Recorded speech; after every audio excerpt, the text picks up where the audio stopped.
Hey, kia ora everyone, it's Steven Moe here. I work as a lawyer and do a lot in governance, and it's a real pleasure to be here today to talk about safe spaces around the boardroom.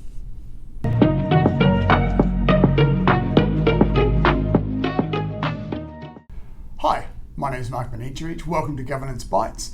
As you just heard, I have the pleasure again of spending time with Steven Moe. Steven, thank you very much for your time. You're welcome. I'm really enjoying this. It's been great. You're a podcaster yourself with the Seeds podcast, and you do the Board Matters podcast for the Institute of Directors. Mm-hmm. Of course, you've done the Advanced Directors course. You chair a number of boards as well as being on a significant number of boards. You're a partner at Parry Field Lawyers, and just an absolute guru in the space, such an experienced person. So I really appreciate the opportunity to pull some of that knowledge out and throw it out into cyberspace. Thank you very much. Safe spaces in the boardroom, I know, is also a theme of the third series of Board Matters. Can we start with the context? What do you mean by safe spaces around the boardroom? Yeah, so we came, so IOD has had this podcast called Board Matters, and they came for the third season and said, we want to talk about creating safe spaces. And I said, that sounds great. So we recorded a whole bunch of interviews on that particular topic. What we're meaning by that is that everyone feels like they're able to share at the boardroom table. And unfortunately, sometimes boardrooms don't have that free-flowing conversation, and some people might feel intimidated or that they're not able to share. So it kind of, we're going to get into words like vulnerability and transparency and openness, but it's trying to encourage a culture at the boardroom table where everyone is free to share. Are you talking about sharing a perspective that may be different from other perspectives, may be challenged, or are you also talking about the ability to be vulnerable and say, I don't actually know what we're talking about, can you explain it to me? It's both of those things, yeah. Think of it in the widest possible sense. The other way that it might be a safe space is the start of the meeting.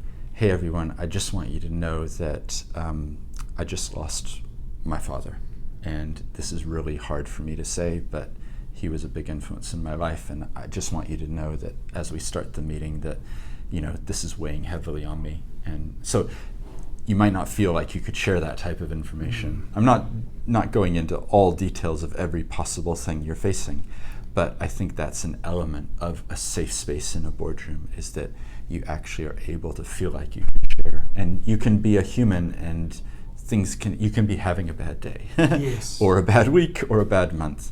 One of the best examples I've seen of starting board meetings is not, let's turn to agenda item number 1, but instead saying, hey, let's take a couple minutes. What's going on in your world? Like, tell us some personal news or something that's happened. Let's be humans before we get into the detail. And I think too often we get stuck on, we only have 2 hours for this meeting, or we have 1 hour for this meeting.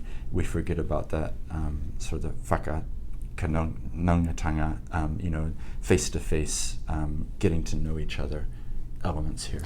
It's interesting. I see an overlap with the Level 10 meeting from the EOS, Entrepreneurial Operating System, where the first 5 minutes, I think, of the Level 10 meeting is give us your news. Oh, really? Share something. Yeah, I didn't know about that, but that sounds like very similar concept to what I've seen. I think it works really well. It's a great concept. Of course, it can, you have to, as the chair, you probably need to rein it in if it becomes a 10-minute thing. Yeah. But sharing just a short little, I'm feeling a bit stressed because it's our financial end of year and whatever, or I just got news that my daughter made it into the university she'd been dreaming of getting into. It just makes you a bit more personal and it's a wonderful concept. More human. Yeah. And too often I think it's just straight into agenda item number 1. Of course, even before the meeting, ideally you've been able to share some food together or have some connection or have a drink or whatever it is, because that's another way to get to know each other. Absolutely, yeah, thank you. Who are safe spaces for? You in the board you've got directors.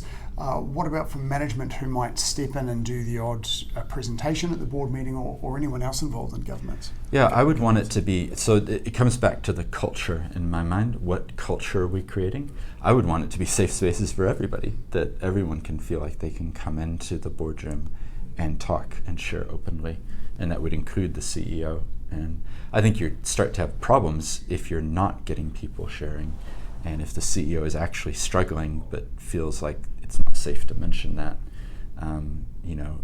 In my experience, you know how there's board-only time at Yes. the end of a board meeting? I'm sure we've all seen that. Those 5 minutes, 10 minutes, whatever it ends up being, usually, in my experience, it's the directors talking about how can we support our CEO? How can we make sure they have the resourcing they need? And I don't think CEOs realize that the board-only time is very often, we want to help this organization to grow, therefore we need to help the CEO. So I would like to think that the CEO would feel like they can actually raise things. And Sometimes in companies you have people from the business coming and presenting to the board, whether it's a member of the management team rather than the CEO, or even somebody potentially a little more junior in the business. Mm-hmm. What then can the directors do so that those people who are often really daunted in their first board meeting can feel safe when they're entering that first board meeting? Yeah, I guess this comes back to a theme that we talked about before, but making sure that the board is ready to have a discussion about, because presumably they're there for a purpose and maybe they prepared a report. So it's kind of disheartening if you show up at the boardroom and you see all the directors are trying to quickly skim read the report. Like, do them the courtesy of having read the report. And then the chair can say, thank you so much for coming to present. We've all read your report and we'd like to ask you some questions, rather than, what was this report again? Can you just summarize it? So. And then when it's time to ask questions, the challenge is doing that in a tactful way that the person doesn't feel like they're under the spotlight with 7 pairs of bearing eyes. Yep. And they can feel comfortable sharing their expertise. And because quite often a question that will come out, well, you'd hope from the directors a question would come out they weren't prepared for, because that's the director's job to come up with those things, right? So that's right. Making them feel comfortable and safe when you're asking them questions they may not be prepared to answer, that would be a very big challenge. That's right. And it comes back to something we've spoken on before, which is purpose. Like, what's the purpose of the organization? If the person is there and they've done a report or whatever, they're probably aligned in their purpose. Like, we're on the same team here. We're not accusing you, or we're not doing anything. We want this organization to grow and be the best it can be. So we're here to hear you. We want to listen. We have some questions. Right. Why could it be necessary to have safe spaces around the board? Well, unfortunately, and I'm sure, we don't need to name any boards, but we've all been on boards where it hasn't felt safe. And that could be because the chair is dominant and they're basically telling the board, here's what's happening. They're not creating a safe space where everybody is able to share. The worst case scenario here would be at the end of the board meeting, the chair comes up and says, I'm going to be talking to the shareholder because you're not contributing the way that I expect, and you're going to be out unless you change. There can be these threats. And so the point is that there can be negative cultures. So what we're talking here about is creating a positive culture where you are able to share. You're able to be vulnerable. Potentially, you are able to say, I really don't understand page 17, note 2. Why is this whatever, Yes. And I don't understand. Someone please tell me. Usually when you raise something like that, someone else in the room was about to raise it as well. It's very common. I get this all the time, and I think, I should have said it because look, they just asked the same question. Yes, right. And the importance of the board is by having those, you have to have those disparate views come forward. And if somebody is not feeling safe and not contributing, you're not getting the value of them being in that chair. So that's exactly right. And the point of having a diverse board is that you're getting different perspectives. So I would want to hear from the 20-year-old, and I'd want to hear from the 75-year-old, and I'd want to hear from the person from a Pacifica perspective, or all the things that I don't know. I can't know, and that's why we're all here together. Right, yes. How are safe spaces implemented by boards of directors? So I think it comes back to being proactive and about creating the safe space. And the best way that I can think of it is actually taking a bit of time outside of the meeting itself. So this could be, we're going to go have dinner together, or we're going to have lunch together. Or like I just did with a board I'm on, we're going to go and visit one of our clients, and we're going to see the space that we're helping to fund, and we're going to sit with them, we're going to have some sushi together, we're going to get a tour, and then they're going to tell us about their plans for the future. And we as a board are doing it together so that it's not just a line item in a report. So building up those shared experiences is really critical. But this comes back to something we've talked about before, which is the role of the chair. So I think ultimately the chair needs to be creating the safe spaces by allowing openness and enough space for people to be talking. Right, right. Why, how, let me jump onto the question I have to. What sort of behaviour can lead to a need for a safe space? Well, unfortunately, there is narcissistic, selfish behavior of people who come in with their own agenda. And I think sometimes this can happen even from a Western cultural perspective. Like, I'm on this board, look at my CV, you know, like, look at how important I am because I'm on this board, particularly if it's a listed company or you're paid to do it. And I think that doesn't serve the organization well if you end up with a whole room of individuals who are there just so they can pad out their CV and look important. Yes. So yeah, you need to, but if you do have somebody like this, then hopefully the others are able to still create the safe space where actually we can be open. One of the things that could be damaging to a safe space is a particularly disruptive director. You were talking about experiencing vulnerability and expressing that vulnerability, and if you have this sort of cynical person that makes light of those things, you know, jokes about them, it can be quite hurtful. As a chair, how would you deal with that? Well, I think you'd probably have to take the person aside outside of the context of everybody and talk to them about it. The interesting question is, what if it is the chair? Because that happens. Yes. And if the chair is the one who's breeding a culture of distrust and lack of vulnerability and safe spaces, then my only advice on that really is consider raising it in a third-party way. So in other words, we want to have the best governance possible. Let's get an outside consultant to come in and they'll do a board assessment. Like BoardWorks is one example of a group that can come in, they'll observe your board, they'll write a report, and then hopefully it highlights that the problem is the chair. Yes. But it's not you as the other board member who raised it. Right, yeah, that's really good advice. How do safe spaces enhance the governance of an entity? I think it actually allows all of these perspectives to be shared, which then allows people to be able to have different viewpoints, and that ultimately will lead to a better outcome for the decision. So if we're coming to this decision, and if nobody, you know, here's the proposition, we're gonna buy this property for $5 million, and everyone says, okay, sounds good. You know, like, there's no rigor there, there's no pushback. But if there's safe space, then the board members are going to be able to say, how did we get 5 million? Like, why are we spending that much? Like, surely we could get it for 3 million. Or the location, why are we choosing this part of the city? Shouldn't we be over in this part where our customers are? Or, you know, you get the point. It's like, if you don't feel like you can raise things, then you're not going to get the best outcome possible.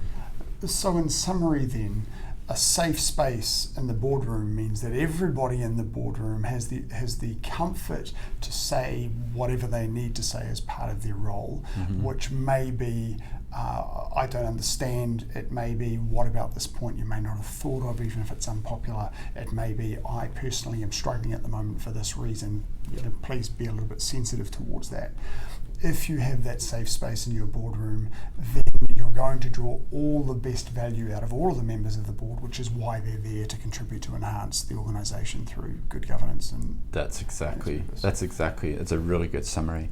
I think in the season 3 of Board Matters, I talked with Eugene Berryman-Camp, who's a really experienced director, and he gave a story just to make it really practical. He was the chair of the board, and they were discussing an issue, and one of the board members, who is a younger woman, so there was a bit of cultural context here because it was an iwi-based board as well, and then there's, you know, he's a man and a younger wahine, a woman. Anyway, she raised her hand and said, in the board only time, I'd like to raise something. So he noted that, and okay, when we get to it, we'll have a discussion. And so the CEO left and they had the board only time. And she said, you're telling us what we should do. You're not allowing us to have a discussion. And so for him, it was very confronting, but he reflected and thought, actually, you know what, that there's some wisdom here. I need to change how I'm approaching my boardroom culture. And so he was able to positively respond and change things. But it's a good example of, needing to allow people to share and do it in an appropriate way. And kudos to her for raising it in a culturally appropriate way as well, that, we need to think about this and talk about it. And potentially the room was safe enough for her to feel confident to say that's right. Yeah, well. So he had done a good job that it was possible to raise it. But it was a good example, I thought, where he had the wisdom to know, I need to actually change things. So reflect on the boards that you're part of and think about this. Do I feel safe? How do we create safe spaces in the boardroom? And I think it will enhance governance across the whole country. And something else that you raised earlier was commend in public and recommend in private. So if you do have to raise an issue with the chair because things aren't going well, you may want to do that in a private conversation with the chair rather than sticking your hand up in the boardroom. Yep, that's right.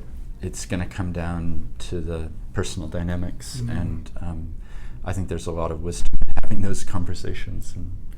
But you have to trust each other to be able to do that, and you're probably going to build up the trust better if you've had dinner together, or you know that their daughter just got appointed to be the head girl of the high school, or yes. That's important too. I think too often we limit that and say, but let's get on to the financial reports. That's the key things. It's those interpersonal dynamics that are also important as well. Absolutely. Final question for you. Can you share some advice for experienced directors? For experienced directors around this, I guess be open to the fact that maybe you need to think about this. Sometimes if we're experienced, we just assume that we do know the best way to operate. But my challenge would be just objectively think about the boardrooms that you're in.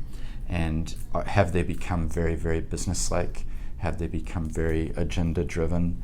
Or are you taking time and allowing space to learn and actually hear from each other?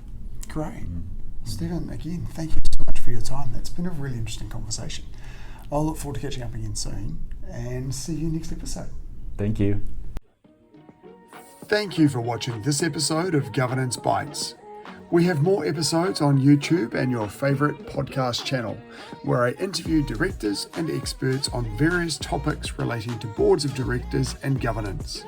We'd love to see you back, and please like, subscribe, and share the videos and podcasts.